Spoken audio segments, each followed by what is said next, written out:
Good evening, and thank you for joining us. I'm Jennifer Lezak, Coordinator of Special Projects with the Adult Services Department, and on behalf of everyone here at the Chicago Public Library, welcome. Tonight's program is part of the 2020 One Book, One Chicago season, exploring the theme Beyond Borders and the book Exit West by Mohsin Hamid. For more information on other virtual programs, including book discussions, author events, workshops, and more, visit onebookonechicago.org. Thanks to the Chicago Public Library Foundation, Bank of America, Union Pacific, and United Airlines for their support in making this season of One Book, One Chicago possible. This program is co-sponsored by CPL's Latinx Heritage Committee and presented in honor of Latinx Heritage Month and Mexican Independence Day today, and we're thankful for their support in making tonight happen. During tonight's program, we'll be monitoring the chat for questions from the audience for our Q&A portion of the evening, so please feel free to ask one. Tonight, we're so pleased to welcome A.K. Sandoval-Strausz to CPL's virtual stage. He is Director of Latino Studies at Penn State University. He was born in New York City to immigrant parents, received his BA at Columbia, and went on to the University of Chicago for his Ph.D. He teaches courses in Latino Studies, Immigration, and Urbanism. He is a National Endowment for the Humanities Public Scholar and a distinguished lecturer of the Organization of American Historians.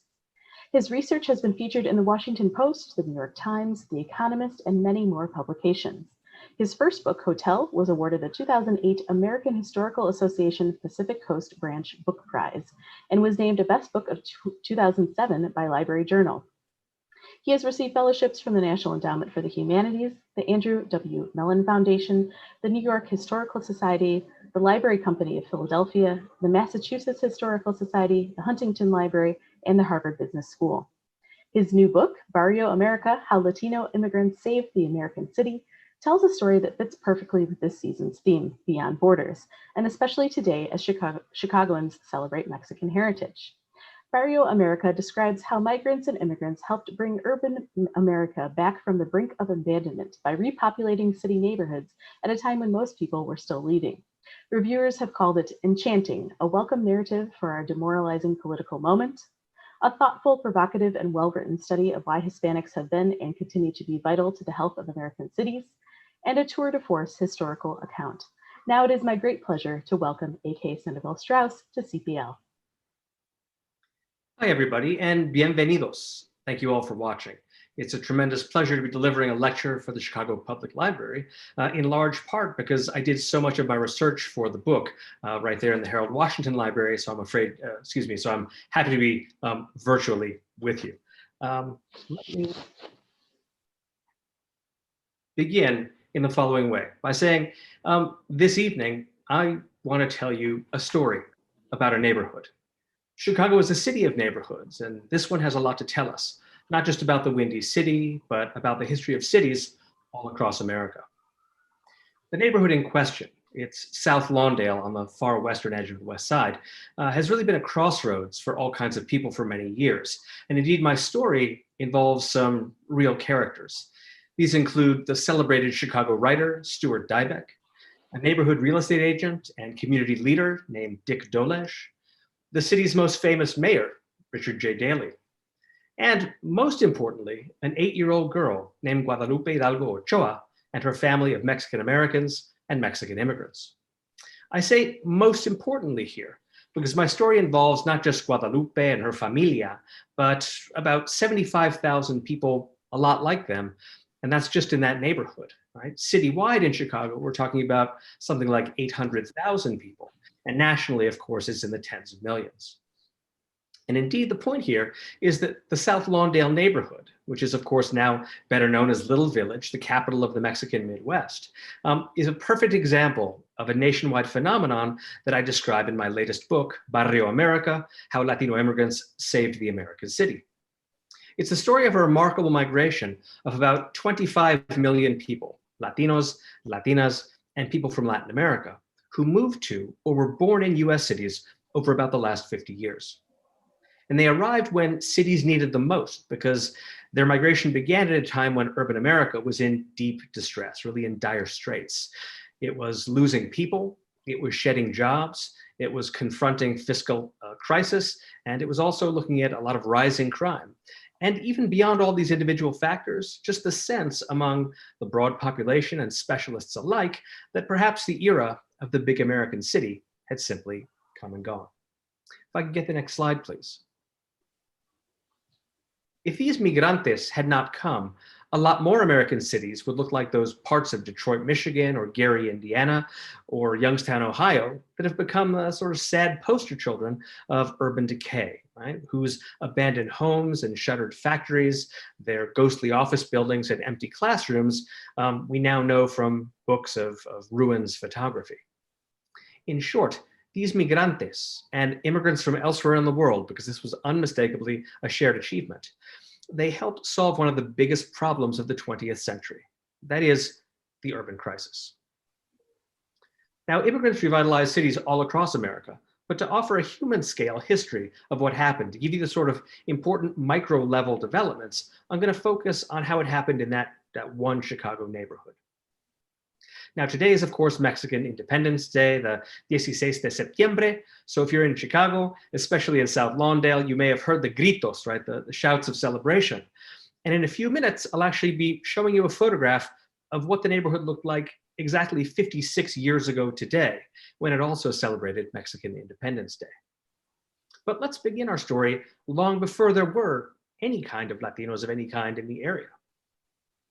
Can I get the next slide, please? Now, is that the map of South Lawndale? There we go. Thank you.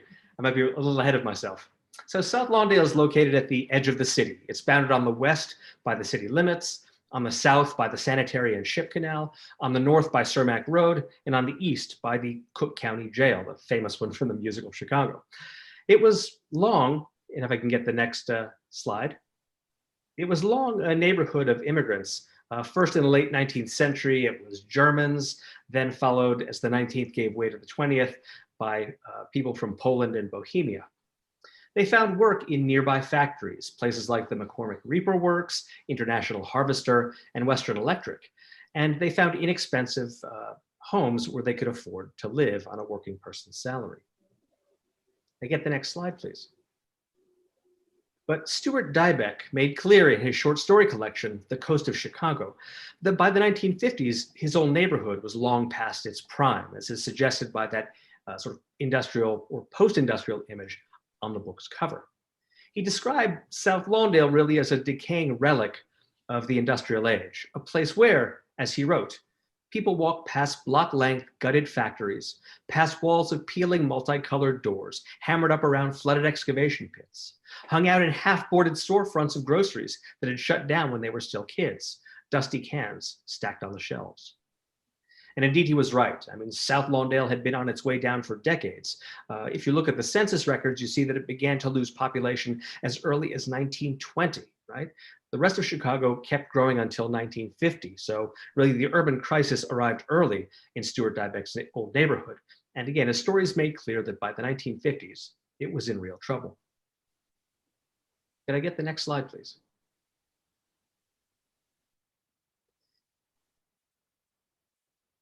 Sorry, I'm just going to pin a different one so I can see. There we go. Could I go back one, please, actually? There we go. Thanks. Guadalupe Hidalgo Ochoa was 5 years old when she moved to South Lawndale in 1958, but her family had already been in Chicago for 2 generations, ever since her grandfather had been recruited from Mexico by the local railway companies. She remembered that they were one of the first Latino families to live in the neighborhood, which she described as really a pretty hostile place for the newcomers. In an oral history that's held at the University of Illinois at Chicago's archives, she recalled that, as she put it, a lot of older people would call the police on us because we were playing ball in the back alley. Families would call the police if we played at the kiddie park. She remembered that one day when she was 8 years old, a man actually came out of his house and kicked her as she was playing. And despite the fact that a grown man had just assaulted a little girl, the police let him go with just a warning. And indeed, her recollections mirror those of many Mexican Americans who came to the neighborhood in those years.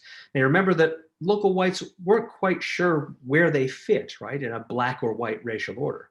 Some called them dirty Mexicans, and others just called them the N-word. The racism got even worse in the 1960s. Have the next slide, please. Those were years when the civil rights movement created the possibility of racial integration in the neighborhood. What had happened was Black families who had been really sort of restricted to the specific ghettos where they were forced to live, they began to move out and to look to places like South Lawndale, because after all, it was a neighborhood with more places to live than there were people to live in them.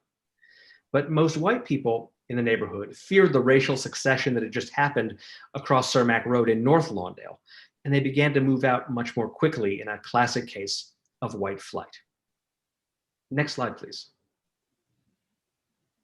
But not everybody in the neighborhood thought in exactly this way. Among them was this man, real estate agent Richard Dolish. He had been at the forefront of all kinds of efforts in the neighborhood. For example, he was one of the prime movers behind the attempt to change the neighborhood's name to Little Village, right? That was an attempt to make sure that nobody would mistake South Lawndale for North Lawndale. And the translation there is South Lawndale that was still mostly white, for North Lawndale that had become largely African American. And indeed, he thought he saw a lifeline for South Lawndale in ethnic Mexicans like Guadalupe and her family. He met with other local realtors, and as he remembers it, he said, well, what about the Mexican community? You know, we should appeal to that group and try to bring them in. Next slide, please. And so he embarked upon a sort of large-scale effort to make these folks feel welcome. He invited mariachis to perform at the sort of yearly variety show put on by the Chamber of Commerce, their Night of Nights. Next slide, please. He joined the organization of the 1964 Mexican Independence Day Parade, and as you can see from the placard on the side of that big Cadillac, he sponsored the sort of lead car in the procession. Next one, please. He welcomed merchants, specifically Mexican American and Mexican merchants, to the commercial strip, taking a sort of a whole series of photographs just like these with him conspicuously sort of shaking their hands and welcoming their new businesses. And, next slide, please. He hired bilingual staff to help him welcome people and help them buy houses, both in Spanish and in English. As important as all of this was, it would not quite have worked out. Can we go back to the previous slide? Thank you. It would not quite have worked out if he had not gotten local lenders to issue standard federally insured loans, because without those, credit would not flow to buy houses.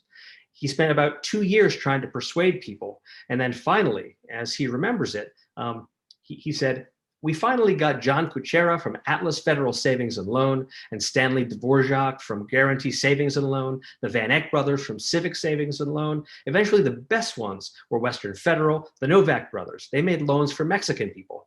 That was unheard of before that. But again, let's be clear that this was not all about altruism and racial innocence. The key was that the longtime residents of South Lawndale wanted to sell their houses to somebody so they could move out. They just didn't want to sell their houses to Black people.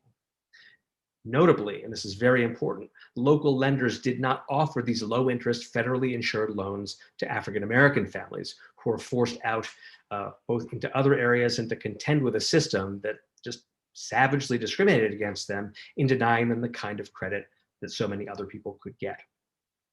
And indeed, when I interviewed Dolish in 2015 about this, he was, basically confessing. He said, quote, the things we did were wrong.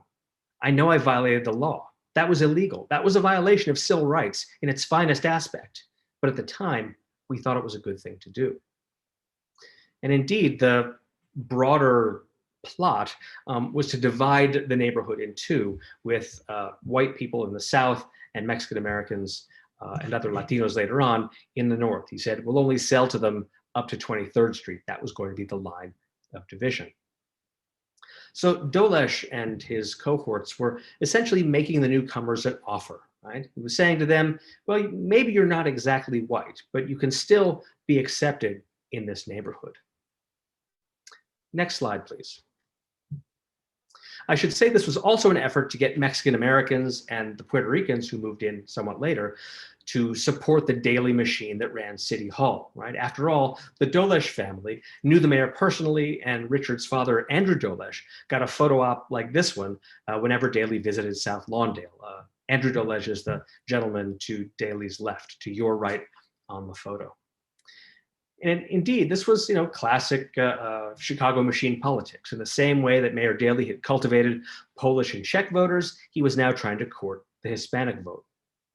I should say that this offer of whiteness was something that that Latinos largely refused, because they didn't take the kind of anti-Black racist bait, at least when it came to politics, right?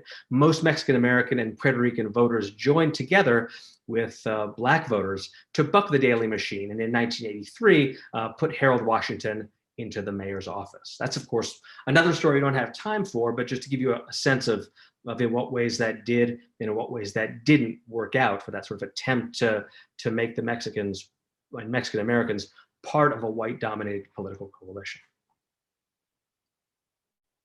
Could I get the next slide, please? Now, I should say this effort to court Latinos lasted for years. And indeed, in 1973, Mayor Daley ordered Chicago's Spanish-speaking population, the first official study of the city's Latinos. And this photograph was indeed its frontispiece. I'm not sure if it was intentional how the seal of the city of Chicago was kind of floating behind Mayor Daley's head like a halo in a Renaissance painting, but that sure was the one that they ended up putting in the report. All right, now, as to the content of the report, it noted, I think very specifically, that Hispanic Chicagoans had more than doubled their population over the previous decade. It observed, quote, most of the Spanish-speaking concentrations in Chicago are expanding in area as well as in population. And indeed, right there on page 1 of the report, it prominently noted that Chicago had the 4th largest Hispanic population of any city in America, and really sort of proudly declared that it was the only one that had the same kind of balance of Mexicans or ethnic Mexicans and Puerto Ricans. Indeed, if you look closely at that list, you'd see that every single one of the other cities listed had been gaining population. Chicago was the only one that had been declining in its total population. In other words, the authors of the report could clearly see that ethnic Mexicans, Puerto Ricans, and other Spanish heritage people were becoming essential to the Windy City's future. I get the next slide, please. And indeed, one of the reasons they could see this was that, well, that was exactly what was happening on Chicago's west side. South Lawndale stabilized and began to grow. The local population there had been steady between 1960 and 1970, but over the course of that decade, its 59,000 people became more than 1/3 Hispanic, right? Without them, the neighborhood itself would have lost population even faster than Detroit did in its worst decade. By 1980, the neighborhood had grown to over 70,000 people. By 2000, it was more than 80,000, at which point it was about 83% Latino and 13% African American. It should be noted that despite that sort of effort to completely keep Black people out, there was sort of a clear advance of settlement of Black families into South Lawndale, mostly at its northern edge, just south of Cermak Road. Next slide, please. 26th Street became the main shopping boulevard for a huge Mexican diaspora around the Great Lakes. We're talking between 1 and 2 million people currently. Before long, in the 1990s, Crane's Chicago Business reported that this was the most economically active corridor besides the magnificent mile along Michigan Avenue. And home values doubled between 1990 and 2000. Pretty soon, sociologists, journalists, and politicians began to celebrate Little Village for its community vitality and its active street life. Now, to be sure, right, the area still had the same problems that it had before, right? There was still a lot of poverty, there was still an active number of street gangs, but its crime rate fell quite dramatically with the rest of Chicago. And one sociologist found that most of the community area, with the exception of a couple of hotspots, most of the area had crime rates that would have put those census tracts among the safest ones in the entire city. Next slide, please. Now, those stories of recovery were not limited to Little Village. Most of urban America, in fact, saw a dramatic turnaround. Until quite recently, crime was near 50-year lows. The city neighborhoods were being repopulated. Housing stock was being refurbished. I mean, so much so that that was becoming its own problem. Now, after all, the biggest issue in many cities now is no longer empty neighborhoods and abandoned properties, but instead a severe shortage of available housing, especially for working people. Because with, again, some admitted exceptions, I don't want to pretend that Baltimore and Detroit don't exist, but most of urban America has stopped losing population, and in most cases, cities are growing again, thanks almost entirely to Latinos and other immigrant populations from around the world. The question then is, well, how did they do it, right? How did a group of people who were, they earned limited incomes, they were socially marginalized, they were politically demonized, and often they were undocumented, how did they manage to revitalize so much of urban America? And a lot of people tend to focus on the sheer numbers of Latinos and Latinas. And that's certainly important, but the way that I put it in the title of the book, or the subtitle, is how Latino immigrants saved the American city, right? This is a question that can only be answered qualitatively and quantitatively. The answer isn't not going to be just how many people there were. And I think it has to be about the particular qualities of the landscapes that these Latino newcomers created in places like Little Village.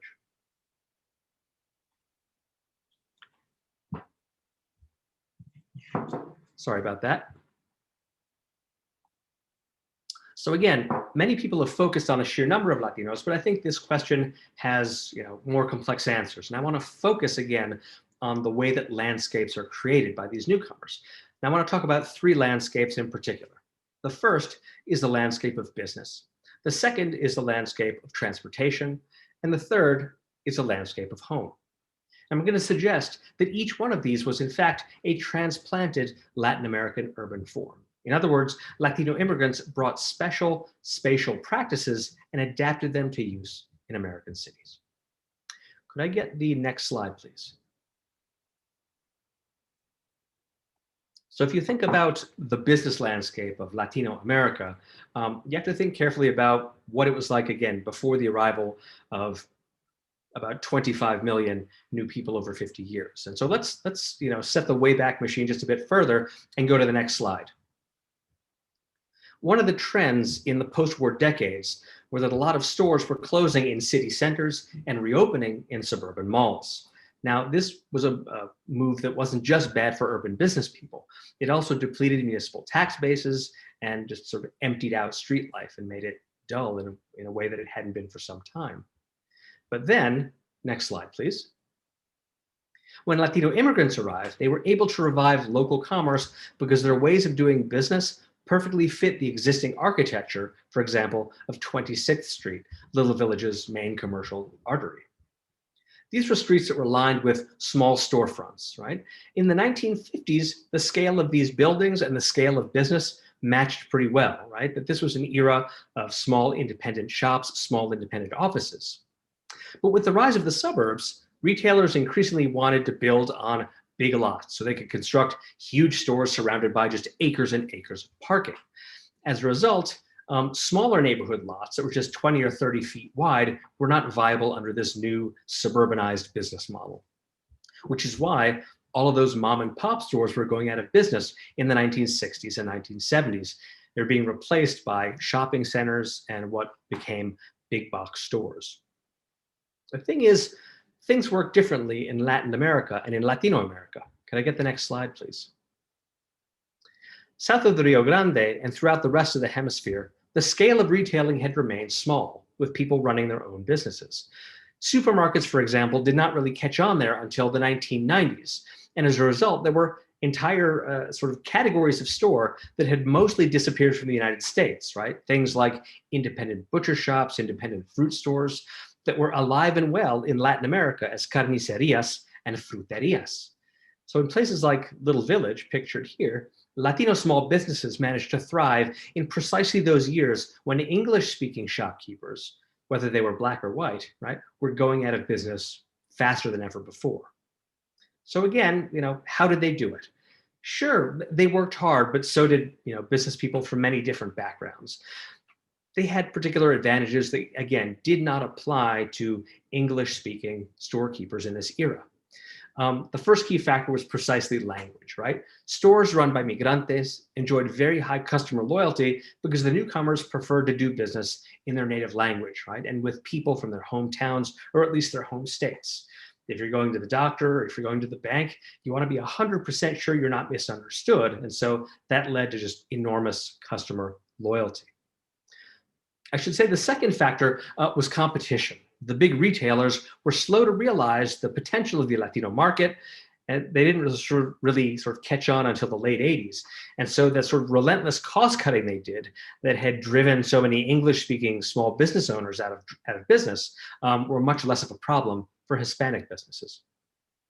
So as a result, all of those bodegas and taquerias and botanicas and panaderias helped revive commerce on 26th Street and really all across Latino America. Could I get the next slide, please? One of the other factors underlying the success of Latino commerce was the second landscape I want to talk about, the transportation landscape. The basic story here is that migrantes had a very high propensity to walk, right? And this sort of pedestrian life was an extremely important part of the local landscape. I won't sort of get into all the numbers, but if you look at the census data, it's very easy to demonstrate that Latino households owned far fewer cars per person than Anglo households in the same neighborhood, or indeed Anglo households citywide, right? So again, this too was an adaptation of a Latin American urban norm into the space of US cities. In fact, we should expect this. Could I see the next slide, please? If you stop and consider the history of automobility in Latin America, the fact is that very few people owned cars until relatively recently. I think two statistics from Mexico will make this very clear. In 1960, the Organization for Economic Cooperation and Development found that in Mexico, there were 22 motor vehicles for every 1,000 people. In the US, that figure was fully 18 times higher at 411 people per 1,000. And indeed, 50 years later, the US figure was still 5 times higher, 165 vehicles per 1,000 people in Mexico, 812 per 1,000 in the United States, kind of gradually approaching 1 vehicle per person. I should also say that automobile ownership was quite rare in rural Mexico, where most of the early migrants to places like Little Village came from. For example, in the village of Tzintzuntzan, Michoacan, one of the sort of areas that sent the most of its people to Chicago, as of 1945, of the 246 people who lived in Tzintzuntzan, none of them owned a car or truck. In 1960, there were 320 people, only one of them owned an automobile. And even as late as 1970, only 11 people out of 360 owned a motor vehicle. Now, given that historians and urbanists agree that the automobile has had just unparalleled influence over the morphology of cities over the past century, it should thus come as no surprise that Latino pedestrian culture could have such an enormous influence on the development of cities, right? The introduction of 25 million people, much more likely to walk than to drive, really changed the way that cities worked, both in Little Village and nationwide. So let's talk about the third landscape, the landscape of home. If I could see the next slide, please. Thank you. Some years ago, the cultural geographer Daniel Arreola identified a particular kind of house that was common in Mexican-American neighborhoods. It was a dwelling that included a freestanding house with fencing along the front of the property. And he interpreted it as a combination of the classic detached Anglo house in the middle with the Mexican courtyard house to the left to create the sort of hybrid form pictured there on your right. Shortly thereafter, the urban planner James Rojas elaborated on this idea of the Mexican-American homescape. He emphasized that the residential space of this kind of home did not end at the front of the house. Rather, it extended family life onto the porch and into the front yard up to a chain link or wrought iron fence at the property line. Rojas also pointed out that this front area was very frequently in use throughout the day. Family and friends would sit on the porch or the stairs where they could supervise small children who played safely inside the fence line. Could I have a look at the next slide, please? That's sort of a schematic of how this worked. The next one. Thanks. So this is a great example of what these spaces looked like. This is South Christiana, just 2 blocks off of 26th Street in Little Village. And you can see, right, there's sort of the play structures in the front, in the middle property, a nice porch on the left, and that fencing across the front so that the kids could play, safely. They wouldn't run out onto the street and be, struck by a car. It was all designed to create both sociability and safety, and that people would walk up and down these blocks and visit with each other and sort of talk over the fence as the children played. In fact, this arrangement of space was so common that it even garnered its own Spanish neologism. These yards are called La Yarda, right? And you can see them all across Latino America. If we go to the next slide, you can see that it's not just that I chose those 3 perfect examples of La Yarda. If you look up and down South Christiana, or any of the residential blocks throughout the neighborhood, you see exactly this, block after block, property after property with this front fencing. So these yardas create a continuous zone of social interaction on every street. And I think that this has major implications for how cities work. A number of criminologists have shown that crime dropped as Latinos and other immigrants moved in, right? The sort of relationship between immigration and lower crime works for literally people from every single country in the world, even when those countries are violent, right? The people who leave are not the ones committing violence back home by and large, with a couple of just relatively small exceptions. And the effect is not limited to Chicago, right? It's been noticed in almost every immigrant neighborhood and Latino barrio in which it's been measured. I should also note that it's not just in the Latino barrios themselves that things tend to get safer. In every adjacent neighborhood, the same effect has happened, whether there are a lot of Latinos living there or not, or whether there are a lot of immigrants living there or not. The key here is that criminologists don't really have a theory for why crime is lower in Latino neighborhoods. It's just really sort of last decade that they fully came to the conclusion that these correlations were so strong that there was no mistaking the crime-fighting effect of immigration. But the question is exactly why? And I think what I want to argue is that Latino landscapes are essential here, both because of the outdoor domesticity of La Yarda and the bustling street traffic around Latino businesses. It's because they serve as essentially what renowned urbanist Jane Jacobs called eyes upon the street, right? In her classic 1961 book, The Death and Life of Great American Cities, she said, that it was the people sitting out on the stoops, looking out of the windows, sweeping the sidewalks in front of the stores, and in the process, keeping an eye on things, those were the ones that made neighborhoods safe. Now, sadly, looking at 2020, we can see that those very same urban characteristics that made Little Village work so well as a city, as a sort of city neighborhood, made it very vulnerable to COVID. All of that street side human interaction, all of the high density living and sociability made it very difficult to maintain social distancing. And moreover, so many of the people in Little Village and other barrios were quickly designated essential workers, right? Since the city's food supply depended upon them at every point, from the fields and the ranches to the packing houses to the supermarkets, right? Which is why this neighborhood and so many others like it have suffered such high rates of infection and death from COVID. It's really set local churches and social service organizations, to take action to help those in need. So if you find your way online to any of Little Village's community service organizations, please consider helping them out with a donation if you're able to do so. It's important to notice that sort of urban political and business leadership of many cities clearly saw the importance of immigration to municipalities, right? It's not just sort of an academic theory.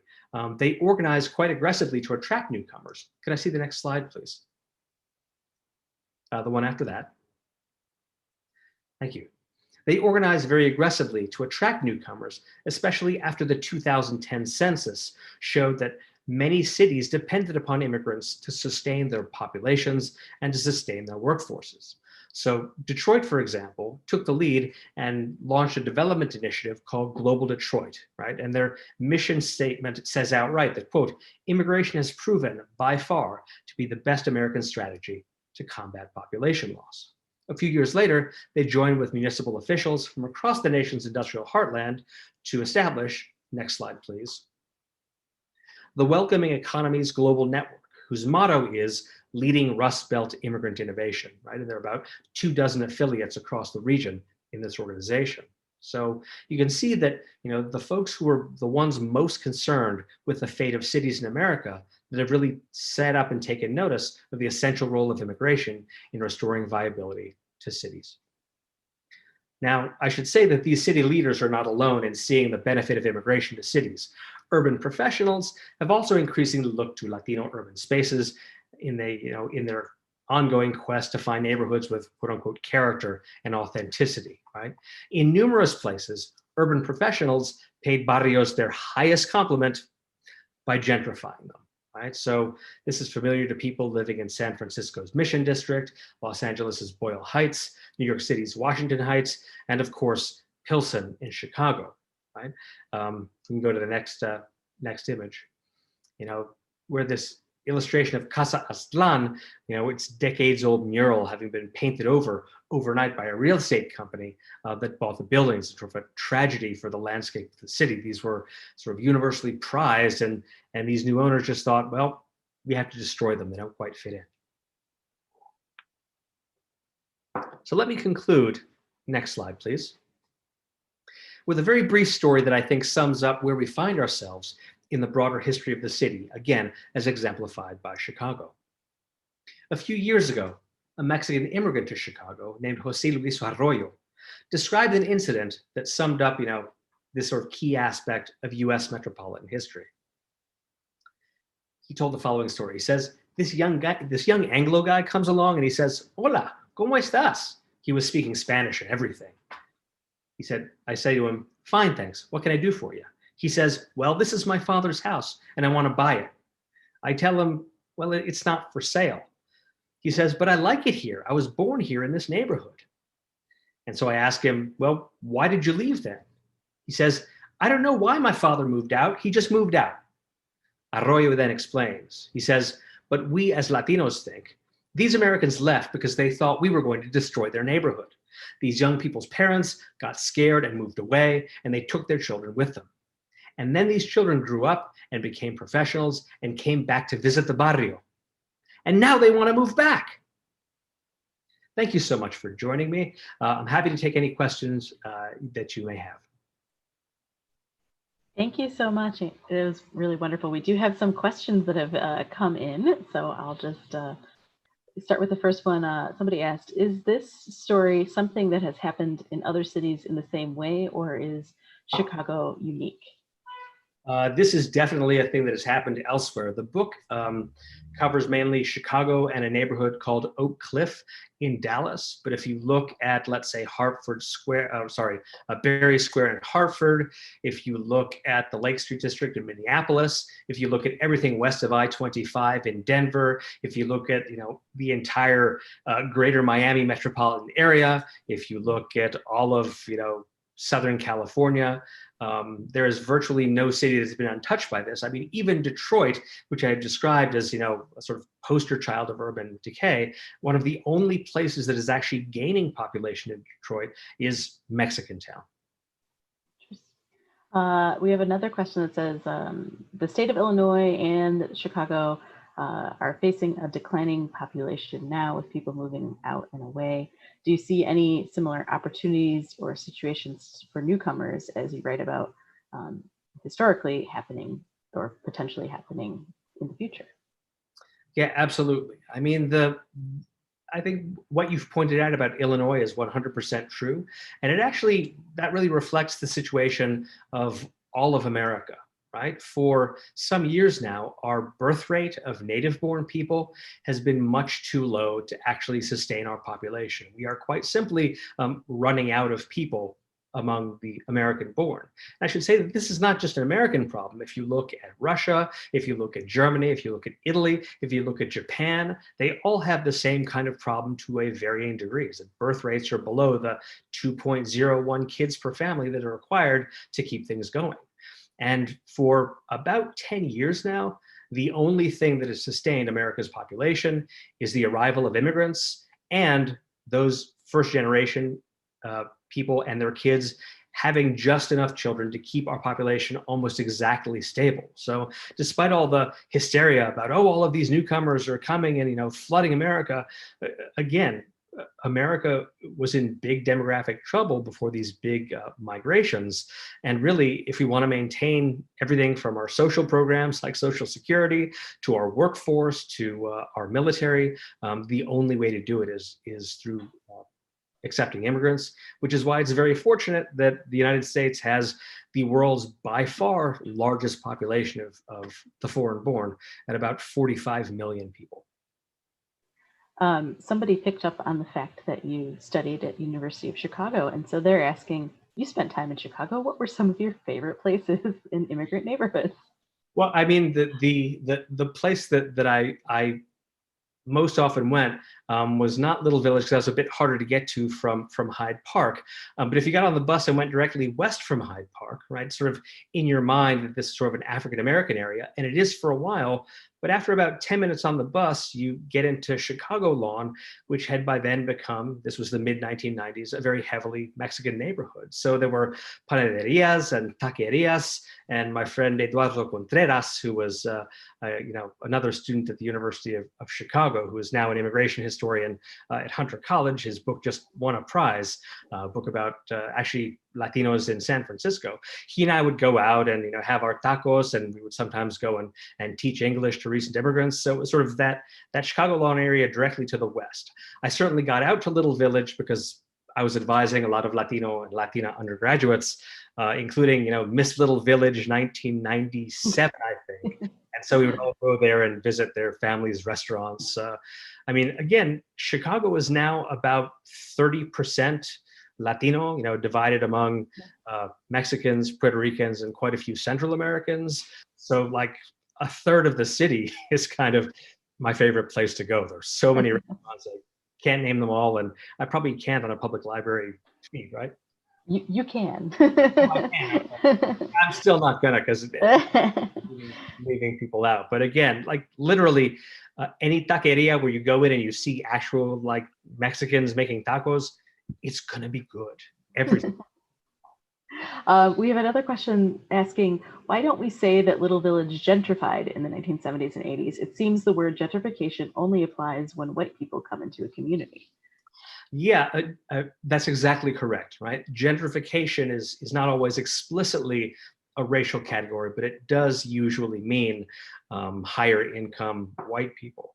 I should say that a term has emerged for when more well-to-do Latinos come into a neighborhood, and that word is gentification, right? From gente, the Spanish word meaning people. Indeed, America Ferrera, star of, you know, many movies and central player in the TV show Superstore, actually has produced her own television show called Gentification, which deals with those sort of more apochado or Americanized Mexican Americans coming back and trying to sort of buy up old taquerias and saying, hey, if we, you know, cater to the Anglo audience, we could make a lot more money. So can you fire this guy and bring in this other chef who can do fusion stuff?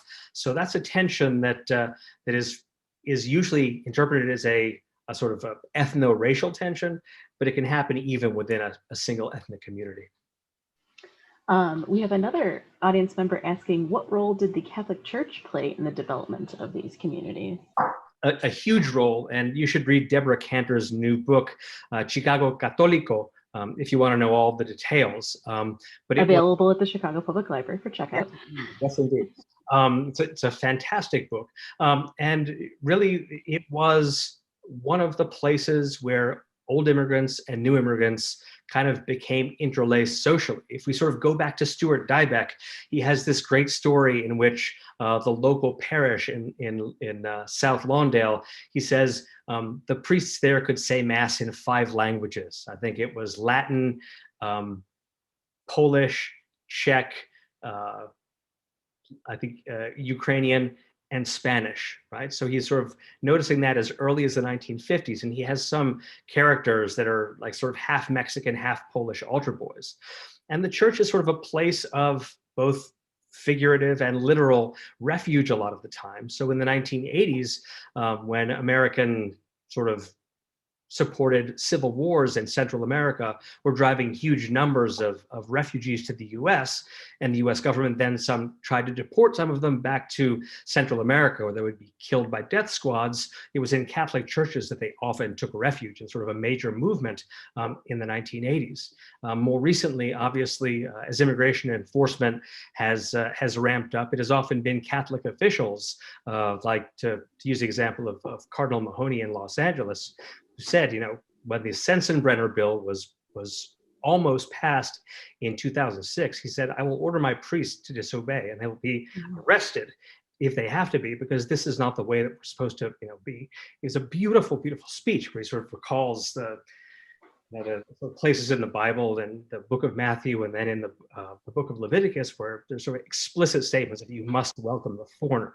So there, and then, in the late 80s and early 90s, when La IRCA, right, that sort of huge immigration reform that created an amnesty for about 3 million people.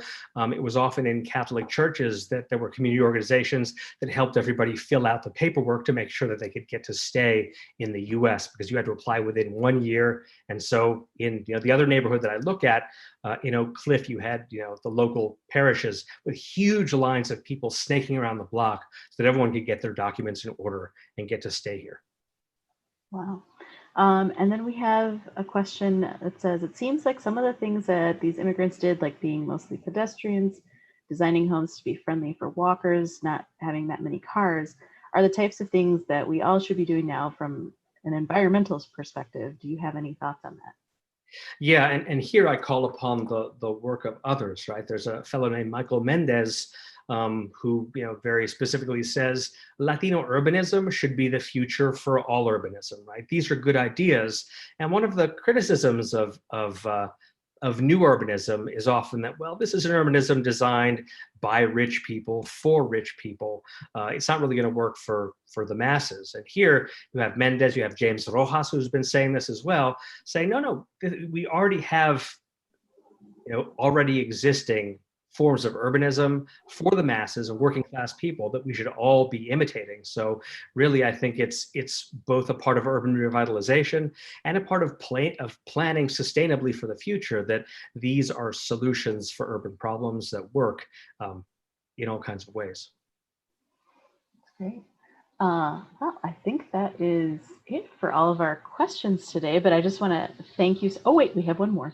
Right. With the pandemic, I've been reading about people fleeing to the suburbs after years of city living. How do you think that will affect the Latin community, inner cities?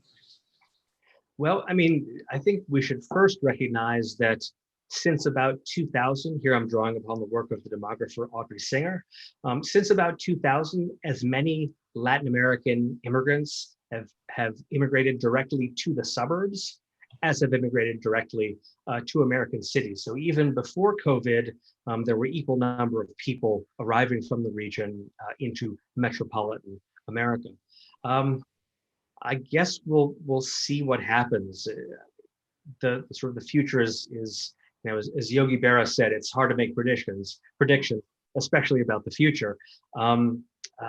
So I guess a lot of people are saying, well, everyone's going to move to the suburbs, but again, these neighborhoods are so important and so well established. And indeed, I should say, even when some of the building owners, if you look at the property records for Little Village, about 80% of the neighborhood is owned by Spanish surname people. Even when they leave, they're not selling, right? They're keeping it in the family. And so it's actually pretty important to them culturally to have a kind of a place where they can sort of teach their kids how to be Mexican, right? Or in other neighborhoods, how to be Puerto Rican while they are still in the United States. So, you certainly see a lot of newspaper headlines saying, oh, everyone's going to flee to the suburbs. But honestly, people have been saying that for years. And what we still have is really high-priced real estate. I think gentrification is as much the threat, again, as moving out. Well, thank you so much. We really appreciate you being here. Everyone, we appreciate all of you being here, all these wonderful questions. I see a lot of people tuned in, some wonderful comments. So we really Thank you for joining us for our virtual program on the CPL virtual stage. I want to remind you again that this is part of the One Book, One Chicago 2020 series. So do pick up a copy of Exit West by Mohsen Hamid at your local library, or the ebook or e-audiobook online on our website. And look at onebookonechicago.org for all kinds of other upcoming virtual events. I want to again thank AK Sandoval-Strausz for being here, and make sure you also go pick up a copy of Barrio America at your local library branch.